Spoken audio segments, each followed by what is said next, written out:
لله رب العالمين. اللهم صل على محمد وعلى آل محمد كما صليت على إبراهيم وعلى آل إبراهيم إنك حميد مجيد. اللهم بارك على محمد وعلى آل محمد كما باركت على إبراهيم وعلى آل إبراهيم إنك حميد مجيد. அன்பார்ந்த இஸ்லாமிய சகோதரர்களே, ஹிஜ்ரி வருடம் 1438 ஷஅபான் மாதம் 2ஆம் திகதி புனித மஸ்ஜிது நபவியிலே இமாம் அஷேக் ஹுசைன் இப்னு அப்துல் அசீஸ் ஆலு ஷேக் அவர்கள் அல்லாஹுக்கும் அவனது தூதருக்கும் முழுமையாக கட்டுப்படுதல் எனும் தலைப்பிலே உரையாற்றினார்கள். ஆரம்பமாக அல்லாஹுவை புகழ்ந்து நபியின் மீது சலவாத்தும் சலாமும் கூறியவர்களாக வருகை தந்திருக்கக்கூடிய மக்களுக்கெல்லாம் அல்லாஹ்வை அஞ்சு கொள்ளுங்கள், அல்லாஹ்வை பயந்து கொள்ளுங்கள். அல்லாஹ்வை பயந்து கொள்வதென்பதுதான் முன்னோர்களுடையவும் பின்னோர்களுடையவும் ஒரு வசியத்தாக நற்கட்டளையாக இருந்திருக்கின்றது. எனவே எல்லா நேரங்களிலும் அல்லாஹ்வை பயந்து அஞ்சி நடந்து கொள்ளுங்கள் என்று தக்வாவை கொண்டு உபதேசம் செய்தவர்களாக நாம் இருக்கக்கூடிய இந்த சமகாலத்திலே நாம் கேள்விப்படக்கூடிய சில செயல்களையும் செய்திகளையும் பார்ப்போம் என்று சொன்னால், நமது சமூகத்துக்கு மத்தியிலே பின்பற்றப்பட வேண்டிய வழிமுறைகளில் குளறுபடிகள், தவறுகள், திருத்தங்கள் வேண்டி இருப்பதை நாம் பார்க்கின்றோம். எந்த அளவுக்கு என்று சொன்னால், முஸ்லிம்களுக்கு மத்தியிலே மிகவும் ஆபத்தான, முஸ்லிம்களை சீர்குலைக்கக்கூடிய, அவர்களை துண்டாடக்கூடிய பல அபாயகரமான செய்திகள் இருப்பதை நாம் பார்த்து இருக்கிறோம். எந்த அளவுக்கென்றால், இஸ்லாமிய விழுமியங்கள், இஸ்லாமிய பண்பாடுகளை எல்லாம் தவிடு குடியாக்கக்கூடிய அளவுக்கு சமூகத்திலே பல ஆபத்துக்கள் வந்து கொண்டிருப்பதை நாம் பார்த்து கொண்டிருக்கிறோம். காரணம் என்னவென்றால், மனிதர்களுக்கு கருத்து சுதந்திரம் என்ற போர்வையிலே அவர்கள் விரும்பிய கருத்துக்களை சொல்லலாம், அவர்களுடைய உள்ளத்திலே உள்ளதை வெளிக்கொணரலாம் என்ற ஒரு திறந்த ஒரு வழியை விட்டதன் காரணமாக அல்லாஹ்வால் இறக்கப்பட்ட வஹீக்கு முன்னால், அல் குர்ஆனுக்கு முன்னால், அல் ஹதீஸுக்கு முன்னால் தான் தோன்றித்தனமாக விரும்பிய மனோ இச்சைக்கு கட்டுப்பட்டு பல கருத்துக்களை வெளியிடுவதன் காரணமாக சமூகத்துக்கு பல விபரீதங்கள் வருவதையும் வர இருப்பதையும் நாம் பார்த்து கொண்டிருக்கின்றோம்.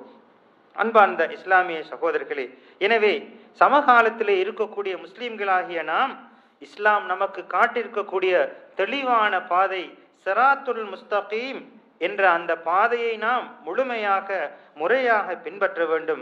அல்லாஹுக்கு எல்லா புகழும். அல்ஹம்துலில்லாஹ். அல்லாஹ் சுப்ஹானஹு வ தஆலா நமக்கென ஒரு நேரான பாதையை தந்திருக்கின்றான்.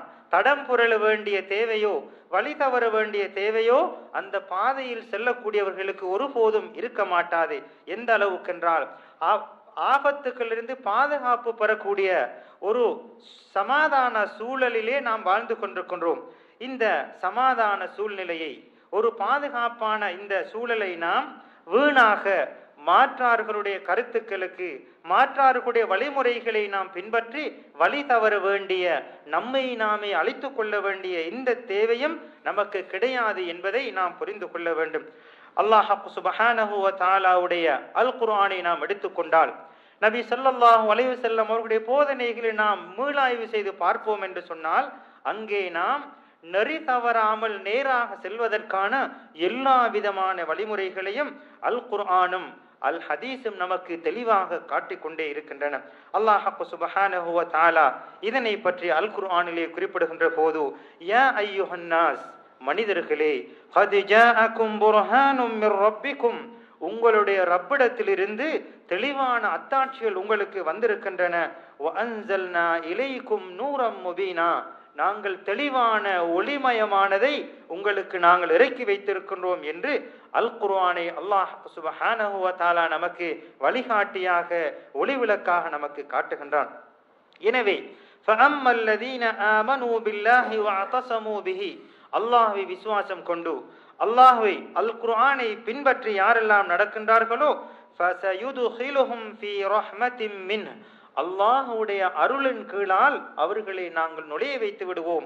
அது மாத்திரமல்ல, வஃபதலின் வயஹதீஹிம், அல்லாஹுடைய சிறப்புக்குள்ளாலும் அவர்களுக்கு நேர்வழி காட்டக்கூடியதாகவும் நாங்கள் அந்த மனிதர்களை நாங்கள் ஆக்கி விடுவோம் என்று அல்லாஹ் சுப்ஹானஹு வ தஆலா அல் குர்ஆனிலே நமக்கென்று ஒரு போக்கை, நமக்கென்று ஒரு வழிமுறையை அல்லாஹ் காட்டி தந்திருக்கின்றான். எனவே இந்த வழிமுறையிலே நாம் தொடராக பயணிப்பதற்கு, நமது எல்லா கர்மங்களையும் இந்த வழிமுறையிலே எங்கே தீர்வு இருக்கின்றது, குழப்பங்களுக்கு எங்கே விமோசனம் இருக்கின்றது என்பதை நாம் தேட வேண்டிய வழிமுறைகள் இந்த இரண்டிலும் இருக்கின்றது என்பதை நாம் தெளிவாக புரிந்து கொள்ள வேண்டும்.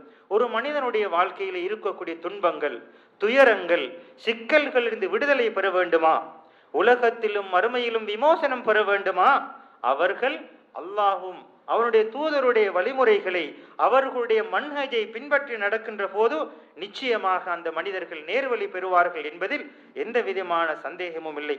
அல்லாஹ்வின் நல்லடியார்களே, அன்பார்ந்த இஸ்லாமிய சகோதரர்களே, அல்லாஹ் சுப்ஹானஹு வ தஆலா ஒரு தனி மனிதருடைய சீர்திருத்தத்துக்கும் ஒரு சமூகத்துடைய சீர்திருத்தத்துக்கும் ஒரு தெளிவான அத்திவாரத்தை, வழிமுறையை அல்லாஹ் நமக்கு வைத்திருக்கின்றான். அதுதான் அல்லாஹுடைய மார்க்கத்துக்கு முழுமையாக கட்டுப்படுவது, நபி ஸல்லல்லாஹு அலைஹி வஸல்லம் அவர்களுடைய தீர்ப்புகளை ஏற்று நடப்பது. நமது ஒவ்வொரு செயல், ஒவ்வொரு நடவடிக்கைகளும் அல்லாஹுடைய அவருடைய தூதருடைய பொருத்தத்துக்கு உட்பட்டதாக நாம் அமைத்துக் கொள்வோம் என்று சொன்னால் நிச்சயமாக தனி மனித சீர்திருத்தமும் சமூக சீர்திருத்தமும் இந்த இரண்டையும் பின்பற்றி நடக்கும் காலமெல்லாம் தெளிவாக உறுதியாக இருக்கும் என்பதை நாம் புரிந்து கொள்ள வேண்டும். அன்பார்ந்த இஸ்லாமிய சகோதரர்களே, எனவே ஒவ்வொரு முஸ்லிமுடைய, அனைத்து முஸ்லிம் மீது கடமையான விடயம் என்னவென்றால், எல்லா சந்தர்ப்பங்களிலும் தனிமையில் இருக்கின்ற போதும் பகிரங்கமாக இருக்கின்ற போதும் அல்லாஹ் நம்மை உற்று நோக்கி கொண்டிருக்கின்றான் என்ற தன்மையை நாம் வரவழைத்துக் கொள்ள வேண்டும். அதே போன்று நாம் கஷ்டத்தில் இருந்தாலும் அல்லது வசதி வாய்ப்பில் இருந்தாலும், துன்பம் துயரத்தில் இருந்தாலும், அனர்த்தங்கள் ஏற்பட்டு கவலையிலோ அல்லது பல சந்தோஷங்கள் நமக்கு கிடைத்த மகிழ்ச்சியிலோ இருந்தாலும், எல்லா சந்தர்ப்பங்களிலும் அல்லாஹ் என்னை பார்த்து கொண்டிருக்கின்றான், என்னுடைய மகிழ்ச்சியையும் என்னுடைய சஞ்சலத்தையும் அவன் உற்று நோக்கி கொண்டிருக்கின்றான் என்ற ஒரு தன்மையை நாம் நமது மனதிலே ஆழமாக பதித்துக் கொள்ள வேண்டும். அல்லாஹ் சுப்ஹானஹு வ தஆலா அல் குர்ஆனிலே குறிப்பிடுகின்றான், எந்த ஒரு முஃமினான ஆணுக்கும் எந்த ஒரு முஃமினான பெண்ணுக்கும் அல்லாஹும் அவனது தூதரும் ஒரு விடயத்திலே தீர்ப்பு வழங்கி விட்டார்கள் என்று சொன்னால், அந்த தீர்ப்பிலே அங்கே கருத்து சொல்வதற்கோ அல்லது அதனை விட சிறப்பான விடயங்கள் இருக்கின்றது என்பது நமது சிந்தனைகளை புகுத்துவதற்கோ எந்த அனுமதியும் இந்த இரண்டு விடயத்திலும் இல்லை என்பதை நாம் புரிந்து கொள்ள வேண்டும். அல்லாஹ் திருமறையில் குறிப்பிடுகின்றான், இதனை மீறி அல்லாஹுடைய தீர்ப்புக்கும் அவனுடைய தூதருடைய தீர்ப்பையும் மீறி அவர்கள் சுயமாக தனது மனோ இச்சைக்கு கட்டுப்பட்டு எப்போது கருத்து சொல்வதற்கு முற்படுகின்றார்களோ, அல்லாஹுக்கும் அவனுடைய தூதருக்கும் மாறு செய்கின்றார்களோ, தெளிவான வழிகேட்டிலே அவர்கள் விழுந்து விட்டார்கள் என்று அல்லாஹ் சுப்ஹானஹு வ தஆலா சூரா அஹ்ஸாபில் 36வது வசனத்திலே நமக்கு இதனை தெளிவாக எடுத்து காட்டுகின்றான். இந்த வசனத்தை நாம் எத்தனையோ முறை பார்த்திருக்கலாம், எத்தனையோ முறை ஓதி இருக்கலாம். ஆனால் நாம் ஓதிய, நமது காதுகளால் கேட்ட இந்த வார்த்தையுடைய பொருளை நாம் சிந்திப்போம் என்று சொன்னால், நமக்கென்று ஒரு தெளிவான வழிமுறையை, ஒரு தெளிவான ஒரு போக்கை இந்த திருக்குர்ஆன் வசனம் நமக்கு தெளிவாக எடுத்துரைக்கின்றது. ஏனென்றால் நமது வாழ்க்கையில ஏற்படக்கூடிய எல்லா நிலைமைகளும், அது மகிழ்ச்சியாக இருந்தால் என்ன, கவலைகளாக இருந்தால் என்ன, அனைத்துக்கும் அல் குர்ஆனும் அல் ஹதீஸும் தெளிவான தீர்ப்புகளை சொல்லி இருக்கின்றன என்ற அந்த கருத்தில் அந்த உறுதியான நிலையை நாம் ஆழமாக பதித்துக் கொள்ள வேண்டும். அதுவல்லாமல் துன்பங்கள் வருகின்ற போது தீர்ப்பை தேடி அல் குர்ஆன் அல் ஹதீஸை விட்டு நாம் எங்கோ தூர பயணத்துக்கு சென்று கொண்டிருக்கின்றோம். துயரங்கள் வருகின்ற போது அதிலிருந்து விடுதலை பெறுவதற்காக காலடியிலே இருக்கின்ற இலவசமாக நமக்கு கொடுக்கப்பட்ட அல் குர்ஆன் அல் ஹதீஸுடைய போதனைகளை மறந்து அல்லது அதனை வெறுத்து அல்லது அதனை விட சிறப்பான தீர்ப்புகள் அங்கே வேறு ஒரு நாட்டிலே அல்லது வேறொரு குழுவிடத்திலே அல்லது ஒரு பேரறிஞரிடத்திலே இருக்கின்றது என்று நினைத்து அதற்காக வெகு தூரம் பயணம் செல்கின்றோம் அல்லவா? இது உண்மையிலே அல்லாஹுக்கும் ரசூலுக்கும் மாற்றம் செய்யக்கூடிய ஒரு விடயமாக இருக்கின்றது என்பதை இந்த திருக்குர்ஆன் வசனம் நமக்கு தெளிவாக எடுத்துரைக்கின்றது. அன்பார்ந்த இஸ்லாமிய சகோதரர்களே, இந்த உண்மையான இந்த தீர்ப்பை, இந்த அத்திவாரத்தை ஒரு மனிதன் விளங்குவான் என்று சொன்னால், அது ஆளக்கூடிய அரசனாக இருந்தாலும், ஆளப்படக்கூடிய மக்களாக இருந்தாலும், அது சமூகம் சார்ந்த விடயமாக இருந்தாலும், தனிநபர் சார்ந்த விடயமாக இருந்தாலும், அல்லாஹுக்கும் ரசூலுக்கும் கட்டுப்படுகின்றோம், கட்டுப்பட வேண்டும் என்ற ஒரு நிலையை ஒவ்வொருவரும் வளவரைத்துக் கொள்வார்கள் என்று சொன்னால் அது வணக்கத்தில் மாத்திரமல்ல, நமது வாழ்க்கையிலே நடைபெறக்கூடிய ஒவ்வொரு செயலிலும், அது தொழுகையாக இருக்கலாம், ஜகாத்தாக இருக்கலாம், ஹஜ்ஜாக இருக்கலாம், அது மாத்திரமல்ல நமது வாழ்விலே இருக்கக்கூடிய அன்றாடம் மக்களுடன் பழகக்கூடிய விடயங்கள், வியாபாரம், விவசாயம், எதுவாக இருந்தாலும் அதற்கு அல்லாஹுடைய அவனுடைய தூதருடைய போதனைகளை வழிகாட்டல் இருக்கின்றது என்பதை நாம் உணர்ந்து செயல்படுவதற்கு நாம் உட்படுவோம் என்று சொன்னால் நிச்சயமாக நமது எல்லா விதமான துன்பங்கள் துயரங்களுக்கும் தீர்ப்பை நாம் இலகுவாக கண்டுகொள்ளலாம்.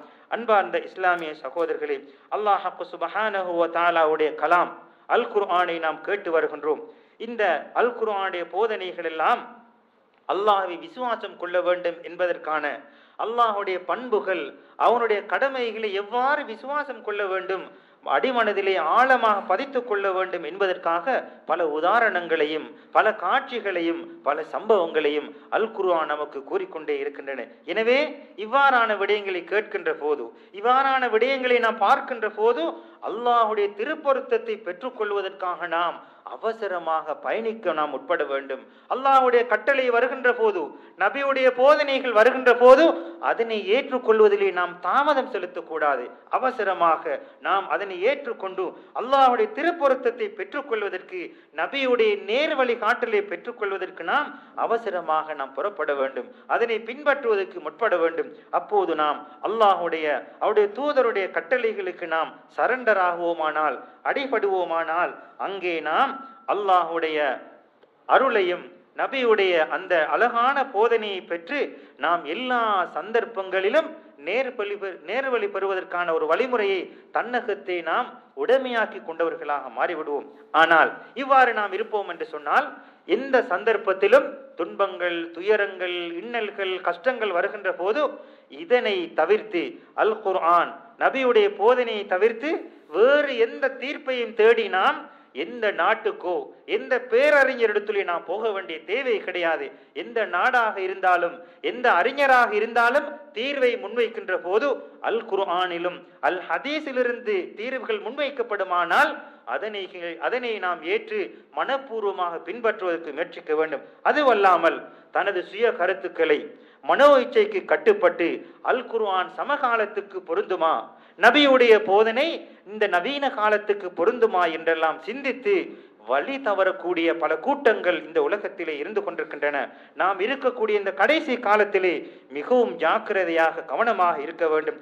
எப்போது நாம் அல்லாஹுடைய கட்டளைக்கும் நபியுடைய போதனைக்கும் மனோ இச்சைக்கு கட்டுப்படாமல் இருக்கின்றோம் என்ற தன்மையை உறுதியாக எடுத்துக்கொள்வோமானால் ஒருபோதும் நமது சுய இச்சைக்கு, மனோ இச்சைக்கு கட்டுப்பட வேண்டிய எந்த தேவையும் நமக்கு ஏற்பட மாட்டாது.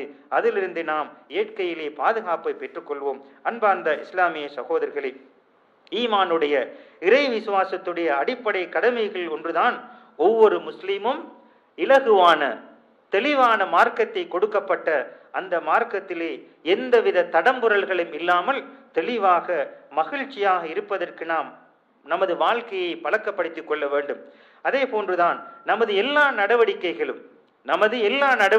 என்கின்ற போது காலையில் எழுந்ததிலிருந்து உறங்குகின்ற வரும் வரைக்கும் என்ன விடயங்கள் எல்லாம் நமது வாழ்க்கையில் இருக்கின்றனோ எல்லாவற்றுக்கும் வழிகாட்டியாக சிராத்துல் முஸ்தகீம், நேரான பாதை நமக்கு கொடுக்கப்பட்டிருக்கின்றது. எனவே இந்த பாதையை விட்டும் நெறி தவறாமல் அல்லாஹுடைய கட்டளை, நபியுடைய போதனை என்று வந்துவிட்டால் உடனடியாக கட்டுப்படுவதற்கு நம்மை பழக்கப்படுத்திக் கொள்ள வேண்டும். சில சந்தர்ப்பங்களிலே அல்லாஹுடைய கட்டளை வரும், நபியுடைய போதனை வரும், இந்த காலத்தில் இதனை பின்பற்றலாமா என்று ஷைத்தான் நமது உள்ளத்திலே ஒரு கோளாறை உருவாக்கி விடுவான்.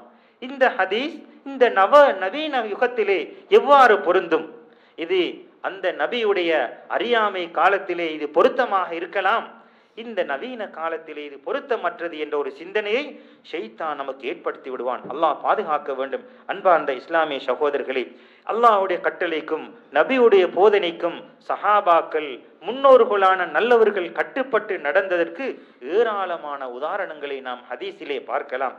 இமாம் அஹ்மத் ரஹ்மத்துல்லாஹி அவர்கள் கூறக்கூடிய சஹீஹ் முஸ்லிமிலே பதியப்பட்டுள்ள ஒரு ஹதீஸிலே ஒரு நீண்ட சம்பவத்திலே ஒரு படிப்பினைக்குரிய ஒரு விஷயத்தை இமாம் அவர்கள் நமக்கு நினைவூட்டினார்கள். நபி ஸல்லல்லாஹு அலைஹி வஸல்லம் அவர்கள் ஜுலைபீப் என்ற ஒரு நபி தோழருக்கு அன்சாரி குலத்தை சார்ந்த ஒரு பெண்மணிக்கு திருமணம் பேசுவதற்கு முற்படுகின்றார்கள். இப்போது அந்த ஜுலைபீப் என்ற அந்த நபி தோழருக்கு இந்த பெண்மணிக்கு பெண் கேட்டு பெண்ணுடைய தந்தைக்கு வழி அனுப்புகின்றார்கள். ஒருவரை தூதராக அனுப்புகின்றார்கள்.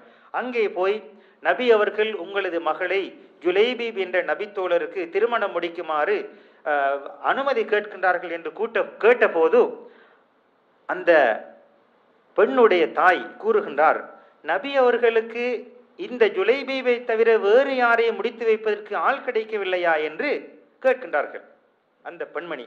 அப்போது இதனை கேட்ட அந்த பெண், அதாவது அந்த பெண்ணுடைய மகள் மிகவும் ஆக்ரோஷமாக தாயுடன் உறவாடுகின்றாள். எவ்வாறு என்று சொன்னால், இதுதான் நமக்கு படிப்பினைக்குரிய விடயம். அந்த பெண்மணி கூறுகின்றாள், அல்லாஹுடைய தூதர் நமக்கு தூது அனுப்பிய செய்தியா நீங்கள் திருப்பி அனுப்புகின்றீர்கள்? என்னை பெண் கேட்டு அனுப்பியது யார்? அல்லாஹுடைய தூதர் அல்லவா? இதனை திருப்பி அனுப்புகின்றீர்களா என்று கூறிவிட்டு அந்த பெண்மணி தாயிடத்திலே கூறுகின்றால், அல்லாஹுடைய தூதர் அனுப்பினால் நீங்கள் திருமணம் முடித்து வையுங்கள், இதிலே நீங்கள் மனம் சஞ்சலப்பட வேண்டாம், இதிலே நிறைவேற்றுவதற்கு தாமதப்படுத்த வேண்டாம் என்று மகள் தாயிடத்திலே கூறிய போது நபி ஸல்லல்லாஹு அலைஹி வஸல்லம் அவர்களுடைய அந்த தூதருடைய அந்த செய்தியை கேட்டு பெண்மணி அவ்வாறே சரண்டர் ஆகிவிட்டால். அதற்கு பின்னால் அந்த ஜுலைபீப் என்ற அந்த நபி தோழரை அன்சாரு பெண்மணிக்கு திருமணம் முடித்து வைக்கப்படுகின்றது. அந்த ஜுலைபீப் என்ற அந்த தோழரோ மிகவும் வறுமை கோட்டுக்கு கீழால் இருக்கக்கூடிய ஒருவர். அதாவது அவரை விட வறுமையில் இருப்பார்கள் என்று சொன்னால் யாருமே இருக்க மாட்டார்கள் என்ற அளவுக்கு மிகவும் கஷ்டத்தில் இருந்த ஒரு மனிதரைக்குத்தான் நபி அவர்கள் பெண் கேட்டு அனுப்புகின்றார்கள். அந்த பெண்மணியோ இது அல்லாஹுடைய தூதருடைய வேண்டுகோள், அல்லாஹுடைய தூதருடைய ஆலோசனை என்ற அந்த தன்மையை ஏற்று அந்த மனிதனை திருமணம் முடிக்கின்றார்கள். நபி ஸல்லல்லாஹு அலைஹி வஸல்லம் அவர்கள் அந்த பெண்ணுக்காக பிரார்த்தனை புரிகின்றார்கள். அல்லாஹும்ம சுப்ப அலைஹா அல் கைர சப்பா, நன்மைகளை அபிவிருத்திகளை அந்த பெண்ணுக்கு கொட்டுவாயாக கொடுப்பாயாக என்று நபி ஸல்லல்லாஹு அலைஹி வஸல்லம் அவர்கள் நபியுடைய போதனையை ஏற்றுக்கொண்ட அந்த பெண்மணிக்கு பிரார்த்தனை புரிகின்றார்கள். அதற்கு பின்னால் அந்த பெண்மணியை போன்று அபிவிருத்தி அடைந்த எந்த பெண்ணுமே இல்லை என்ற அளவுக்கு அல்லாஹுடைய அபிவிருத்திகள் அவளை சூழ்ந்து கொண்டது, அவளை அடைந்து கொண்டது என்ற வரலாறை இந்த சம்பவத்திலே நாம் பார்க்கலாம். அதற்கு பின்னால் கொஞ்ச காலத்துக்கு பின்னால் இந்த ஜுலைபீப் என்ற இந்த நபி தோழர் அல்லாஹுடைய தூதருடைய கட்டளையின் பிரகாரம் ஒரு யுத்தத்துக்காக புறப்பட்டு செல்கின்றார்கள். அதுவும் தூதருடைய போதனை. யுத்தத்துக்காக அழைத்தது அல்லாஹ்வுடைய தூதருடைய கட்டளை என்ற அடிப்படையிலே யுத்தத்துக்காக போகின்றார்கள், கொலை செய்யப்படுகின்றார்கள், ஷஹீதாகின்றார்கள் என்ற சம்பவத்தை நாம் கேட்கின்றோம். எனவே அந்த பெண்மணி நபியுடைய போதனைக்கு கட்டுப்பட்டால் அபிவிருத்தி அடைந்தால், நபியுடைய போதனைக்கு அந்த நபி தோழர் கட்டுப்பட்டால் யுத்தத்திலே போய் ஷஹீதாகின சம்பவத்தை நாம் நபியுடைய போதனைகளில் நாம் பார்த்து வருகின்றோம். அன்பார்ந்த இஸ்லாமிய சகோதரர்களே, இது போன்ற ஒரு மனிதனுடைய ஈமானை, இறை விசுவாசத்தை, அவருடைய உறுதித்தன்மையை, உண்மை தன்மையை பறைசாற்றக்கூடிய எத்தனையோ சம்பவங்களை சஹாபா பெண்மணிகளுடைய வரலாறுகளை நாம் பார்க்கலாம். எனவே இந்த அளவுகோலாக நாம் கொள்ளக்கூடிய விடயம் என்னவென்றால், அல்லாஹுடைய கட்டளை, வரையறை வந்துவிட்டால் அதற்கு பின்னால் ஒரு அணுவளவேனும் நாம் அந்த விடயத்திலே நாம் நமது புத்திகளை, சிந்தனைகளை சிதற விடாமல் உடனடியாக கட்டுப்பட்டு விட வேண்டும். நபியுடைய போதனை வந்துவிட்டதா உடனடியாக கட்டுப்பட்டு விட வேண்டும். எனவே நபியுடைய போதனைகள், அவருடைய வாழ்க்கை வழிமுறைகள், அவருடைய பண்பாடுகளை படித்து அதற்கு கட்டுப்பட்டு நடக்கக்கூடிய நன்மக்களாக நாம் ஒவ்வொருவரும் நம்மை பழக்கப்படுத்திக் கொள்ள வேண்டும். இன்னும் ஒரு சம்பவத்தை, அதாவது தாவூஸ் என்ற தோழர் இப்னு அப்பாஸ் ரலியல்லாஹு அவர்களிடத்திலே கேட்கின்றார்கள், அசர தொழுகைக்கு பின்னால் 2 ரக்காத் தொழுவதற்கு எனக்கு அனுமதி தாருங்கள். அசர தொழுகைக்கு பின்னால் 2 ரக்காத் தொழுகைக்கு அனுமதி தாருங்கள் என்று கேட்டபோது அவர்கள் அதனை தடுத்தார்கள்.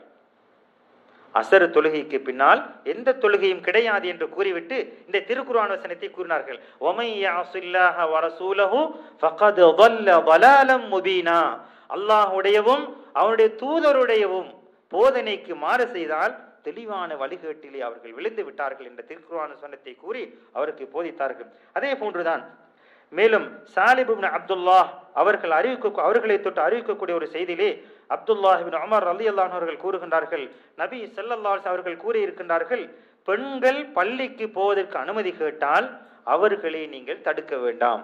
பெண்கள் பள்ளிக்கு போவதற்கு அனுமதி கேட்டால் அவர்களை தடுக்காதீர்கள் என்று ஒரு ஹதீஸ் வந்திருக்கின்றது. ஆனால் பிலால் இப்னு அப்துல்லாஹ் என்ற தோழர் நிச்சயமாக நான் அவர்களை பள்ளிக்கு போகாமல் தடுப்பேன் என்று வாதிடுகின்றார்கள்.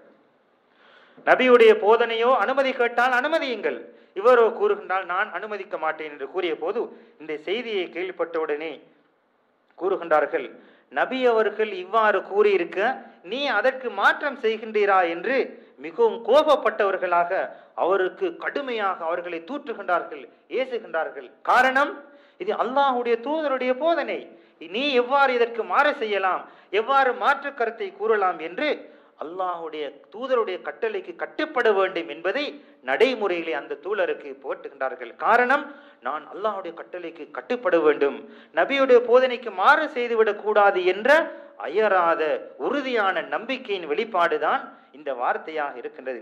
அன்பார்ந்த இஸ்லாமிய சகோதரர்களே, இது போன்ற ஏராளமான சம்பவங்களை சஹாபாக்களுடைய தாபியின்களுடைய வரலாறுகளிலே நாம் பார்க்கலாம். எனவே அவர்கள் அல்லாஹ்வுடையவும் நபியுடைய தூதருக்கும் கட்டுப்பட்டு அதற்கு மாற்றம் செய்வதிலே மிகவும் கரிசனையாக கவனத்துடன் இருந்த வரலாறுகளை பார்க்கின்றோம். அன்பார்ந்த இஸ்லாமிய சகோதரர்களே, எனவே முன்னோர்களான நல்லவர்கள் எல்லாம் அல்லாஹுடைய கட்டளைக்கு கட்டுப்பட்டு இஸ்லாமிய மார்க்கத்தை தனது வாழ்க்கையை வழிமுறையாக பின்பற்றி நபியுடைய வழிமுறைகளை ஏற்றுக்கொண்டதன் காரணமாக இம்மையும் மறுமையிலும் வெற்றி பெற்று ஈடேற்றம் பெற்ற வரலாறுகளை நாம் அல் குர்ஆனிலே அல் ஹதீஸிலே பார்த்து வருகின்றோம். எனவே மேலும் ஆயிஷா ரலியல்லாஹு அன்ஹா அவர்கள் கூறக்கூடிய ஒரு சம்பவம் ஒரு ஹதீஸிலே கூறுகின்றார்கள்,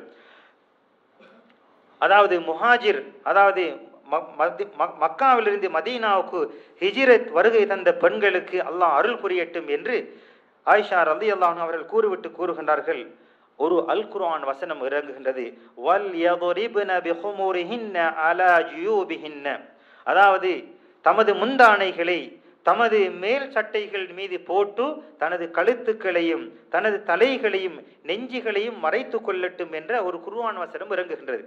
இந்த திருக்குர்ஆன் வசனம் இறங்கிய போது அந்த சஹாபி பெண்மணிகள் எல்லாம் தங்களது உடலை மறைத்து கொண்ட அந்த இசார் சாரத்தை போன்ற அந்த புடவையை துண்டு துண்டாக கிழித்து தனது தலையையும் முகத்தையும் நெஞ்சையும் மறைத்து கொண்ட சம்பவத்தை ஆயிஷா ரலியல்லாஹு தஆலா அன்ஹா எவ்வாறு கூறுகின்றார்கள் என்றால், திருக்குர்ஆன் வசனம் இறங்குகிறது, தனது உடையிலே ஒரு பகுதியை எடுத்து அதனை துண்டம் துண்டமாக கிழித்து தனது கழுத்துகளையும் முகத்தையும் மார்பு பகுதிகளையும் மறைத்து கொண்ட வரலாறை ஆயிஷா ரலியல்லாஹு தஆலா அன்ஹா அவர்கள் கூறுகின்றார்கள். இதுதான் அந்த சஹாபா பெண்மணிகளுடைய அல்லாஹ்வுடைய தூதருடைய போதனை வந்துவிட்டால், அல்லாஹ்வுடைய கட்டளை வந்துவிட்டால் உடனடியாக அதனை பின்பற்றுவார்கள், அதனை பின்பற்றி நடந்தார்கள். அதன் காரணமாகத்தான் இன்றும் ரலியல்லாஹு அன்ஹு என்று நாம் அவர்களுக்கு அல்லாஹ் அவர்களை பொறிந்து கொண்டார்கள், ரலியல்லாஹு அன்ஹும் வரது அன்ஹு, அவர்களையும் அல்லாஹ் பொறிந்து கொண்டான் என்று நாம் கூறிக்கொண்டே இருக்கின்றோம்.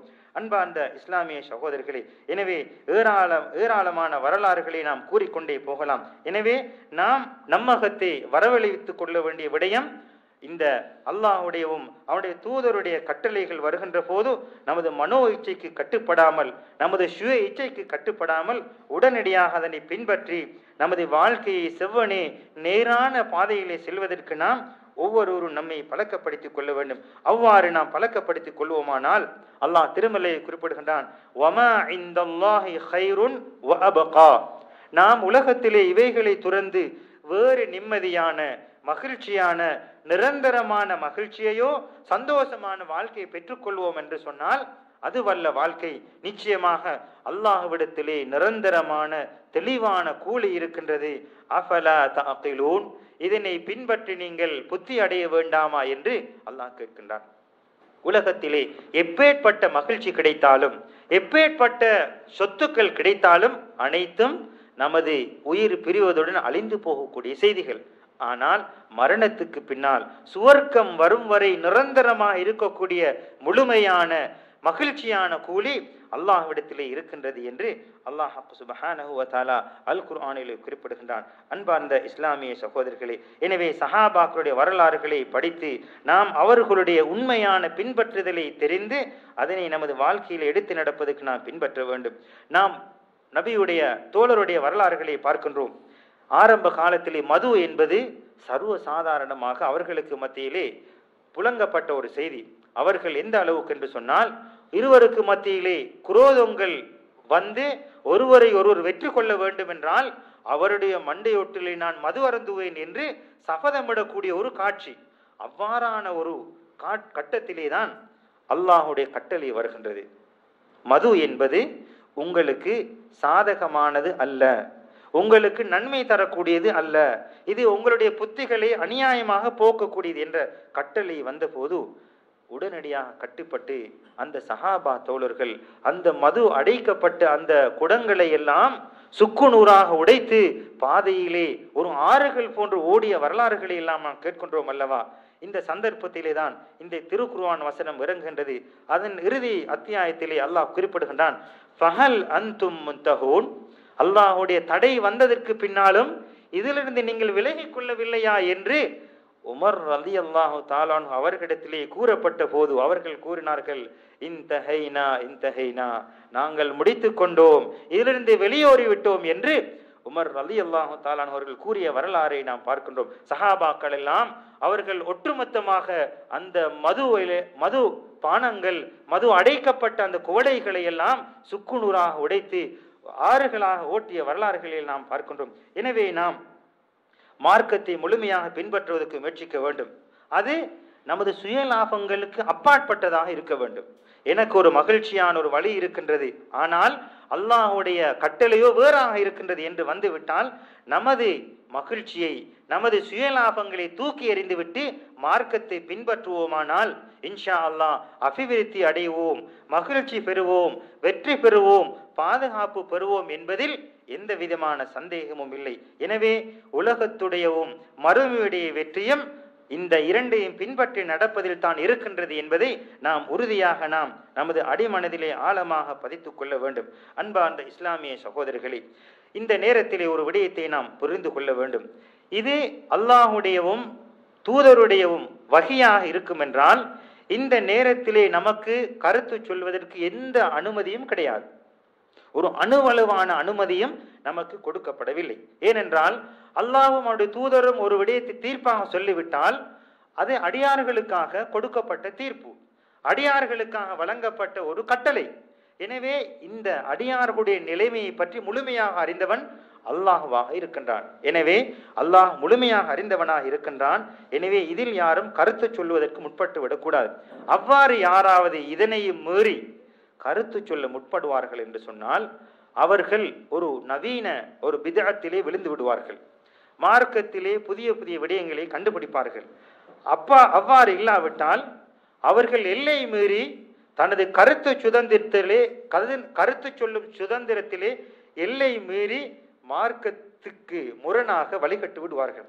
அது அல்லாவிட்டால் இவ்வாறு இந்த இரண்டிலும் கருத்து சொல்லக்கூடிய திறந்த கருத்தை பண்பை தன்னகத்தை வரவழைத்துக் கொள்வார்கள் என்றால் அல்லாஹுடைய கட்டளை மீறி பாவத்திலே அவர்கள் விழுந்து விடுவார்கள். இந்த மூன்று விடயங்களுக்கும் இந்த சுயமாக கருத்து சொல்ல முற்பட்டால் நாம் மாட்டிக்கொள்வோம். பித்அத் நூதன செயல்களை விழுந்து விடுவோம், அல்லது எல்லை மீறி மார்க்கத்தை பின்பற்றாமல் தூரமாக சென்று விடுவோம், அல்லது அல்லாஹ்வுடைய கட்டளைகளை மீறி பாவத்திலே நாம் விழுந்து விடுவோம் என்பதை ஜாக்கிரதையாக நாம் கவனத்தில் எடுத்துக்கொள்ள வேண்டும். அன்பார்ந்த இஸ்லாமிய சகோதரர்களே, எனவே யார் மார்க்க வரைமுறைகளை பின்பற்றாமல் தூரமாக போகின்றார்களோ அவர்கள் வழிகட்டு விடுவார்கள். நேரான வழியை விட்டும் தடம் புரண்டு விடுவார்கள். அவர்கள் வழிகட்டு விட்டு அவர்கள் கடைசியிலே கஷ்டப்பட வேண்டிய ஒரு இக்கட்டான நிலைக்கு மாறிவிடுவார்கள். ஏற்கனவே கூறிய அந்த திருக்குர்ஆன் வசனம் கூறுகின்றது, வமன் யஅஸில்லாஹ வரசூலஹு ஃபகத் ضل ضلالا முபீனா. அல்லாஹ்வுடையவும் அவருடைய தூதருடையவும் கட்டளைகளுக்கு மாறு செய்தால் தெளிவான வழிகேட்டிலே விழுந்து விடுவார்கள். எனவே நபி ஸல்லல்லாஹு அலைஹி வஸல்லம் அவர்களது சமுதாயத்தினர்களுக்கு தெளிவாக ஒரு போதனையை முன்வைக்கின்றார்கள். குல்லுக்கும் யதுகுலூனல் ஜன்னah, நீங்கள் அனைவர்களும் சொர்க்கத்திலே நுழைந்து விடுவீர்கள், சொர்க்கவாதியாக மாறிவிடுவீர்கள், இல்லா மன் அபா, மறுத்தவர்களை தவிர என்று நபி அவர்கள் பொதுவான ஒரு வார்த்தையை கூறினார்கள். அனைவர்களும் சொர்க்கத்தில் நுழைந்து விடுவீர்கள், நீங்கள் அனைவர்களுக்கும் சொர்க்கத்துக்கு சொந்தக்காரர்கள், இல்லா மன் அபா, மறுத்தவர்களை தவிர. அப்போது சஹாபாக்கள் கேட்கின்றார்கள், வமைய அபா யா ரசூலல்லாஹ், மறுத்தவர்கள் யார் என்று கேட்டபோது நபி ஸல்லல்லாஹு அலைஹி அவர்கள் கூறுகின்றார்கள், மன் அதாஅனி தஹலல் ஜன்னா, யார் எனது வழிமுறையை பின்பற்றி நடக்கின்றார்களோ அவர்கள் சுவர்க்கத்திலே நுழைந்து விட்டார்கள், வமன் அஸானி ஃபகத் அபா, எவர்கள் எனக்கு மாற்றம் செய்கின்றார்களோ அவர்கள் தான் எனக்கு மாற்றம் செய்தவர்கள் என்று நபி ஸல்லல்லாஹு அலைஹி அவர்கள் பதில் கூறுகின்றார்கள்.